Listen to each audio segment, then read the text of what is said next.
C'est tout ce qui reste de l'ancienne école primaire laissée par les missionnaires catholiques.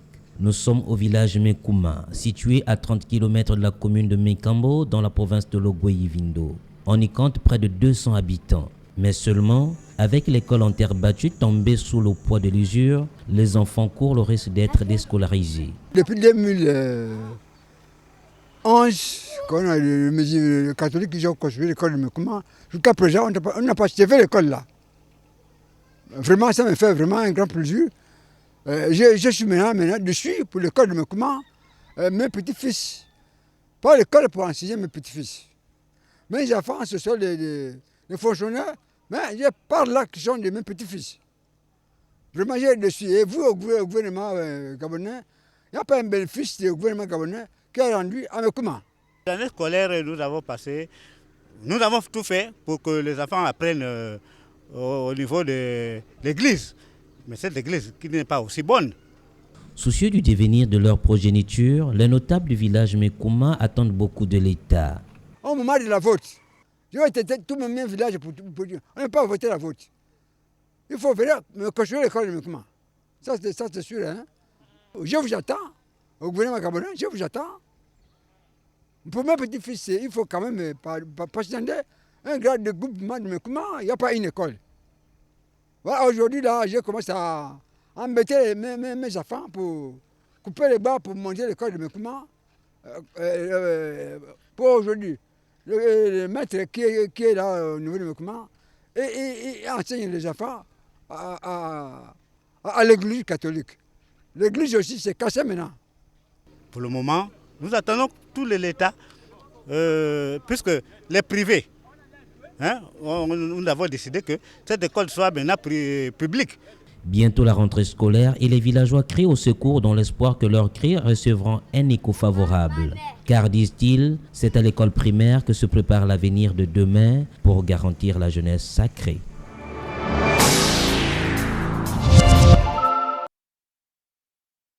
C'est le deuxième sommet des citoyens africains qui s'est ouvert ce matin à Libreville en prélude à la 4e édition du New York Forum Africa. Invité à cet événement, le Conseil national de la jeunesse gabonaise a plaidé pour l'implication des jeunes dans divers domaines de la gestion de la cité. Madame la secrétaire générale, la jeunesse voudrait vous rendre hommage pour votre dynamisme, pour votre construction à la francophonie rénovée, structurée et procréative, qui considère la jeunesse non pas comme un problème, mais comme une ressource qu'il faut mettre au cœur de notre planète. Madame le secrétaire général, et nous sommes fiers parce que nous savons que c'est vous qui allez défendre la position de la jeunesse lors du prochain sommet sur le changement climatique à Paris. Nous voulons vous dire un grand merci. Ces régions défenseurs de la jeunesse gabonaise, le Conseil national de la jeunesse a profité de cette occasion pour interpeller les dirigeants de cette planète face aux problèmes des jeunes. Il y a aussi les langues partenaires. Il y a les langues locales.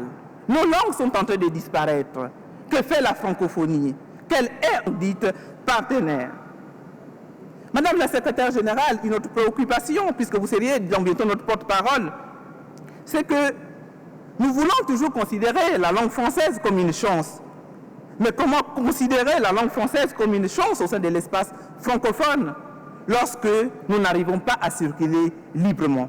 Rendant hommage à Frantz Fanon dans Les damnés de la terre, Andy Roland affirme que la jeunesse a sa partition à jouer. Comme quoi, chaque génération doit, dans une relative opacité, découvrir sa mission, la remplir ou la trahir. C'est dans l'objectif de rompre avec l'importation des produits alimentaires que le président gabonais Ali Bongo Ondimba a décidé de mettre en place le programme Graines. Un programme qui vient relancer la culture de la terre afin de consommer Made in Gabon dans les prochaines années.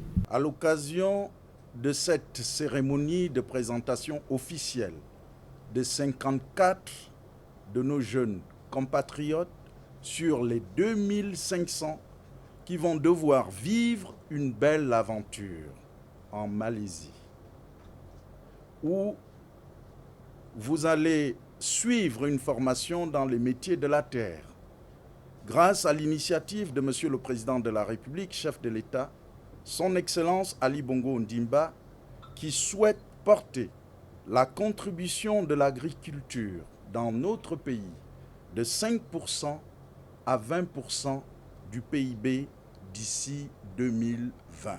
Dans son allocution, le ministre Ntutu Memane a relevé que cultiver la terre est une tâche noble car c'est vivre du fruit de ses efforts. À vous qui avez accepté de se lancer dans le métier de la terre, je vous dis du plus profond de mon cœur, bravo, car vous avez pris une sage décision, une excellente décision. En effet, cultiver la terre, c'est vivre du fruit de ses efforts. Au terme de son discours, le ministre a souligné avec insistance que la terre représente un réel trésor, un trésor qui cache bien plus que de l'or.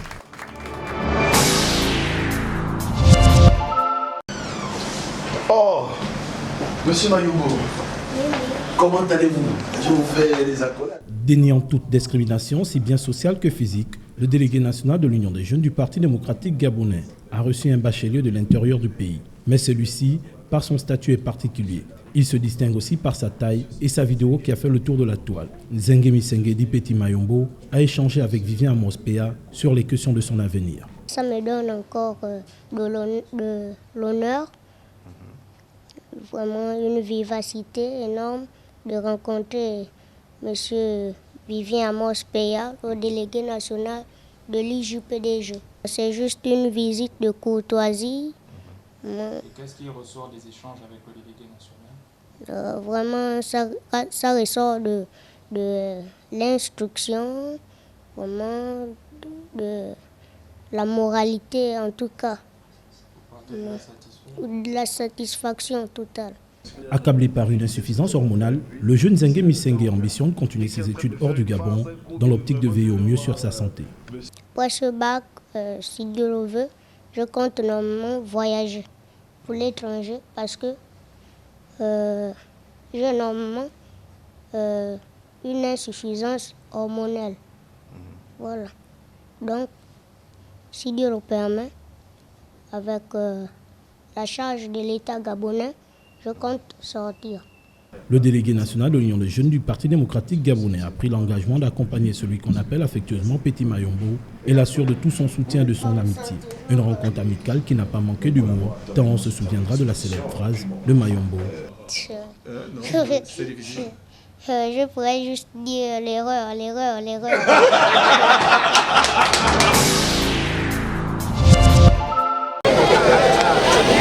Poursuite de la tournée politique de l'un des leaders politiques de l'opposition gabonaise, Jean Ping, dans la province du Wellington. Après Bolossoville, le probable candidat à la présidentielle de 2016 s'est également rendu au village Akok et Samigno pour non seulement partager sa vision du Gabon de demain, mais aussi faire l'état de lieu du département du Wontem.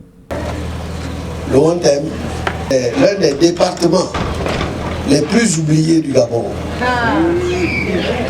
Les plus oubliés du Gabon. Or, ça ne devrait pas être le cas parce que vous êtes un département frontière. Et les départements frontières doivent toujours être privilégiés et soignés. Il faut des routes, il faut des écoles, il faut des casernes militaires, il faut que les villes frontières soient privilégiées. Manque d'hôpitaux modernes, d'écoles et bien d'autres structures modernes, un décor qui n'honore pas les populations vivant aux frontières du pays, une situation qui peut changer dit-il s'il est élu président de la République gabonaise en 2020. Faites-moi confiance. Nous n'allons pas vous faire honte, nous n'allons pas vous trahir. Parce que cette fois-ci, nous ne voulons pas que ce qui s'est passé avant se passe. Et pour être encore plus à l'écoute des couches défavorisées, le probable candidat Jean-Ping a annoncé l'ouverture prochaine d'une chaîne de télévision privée.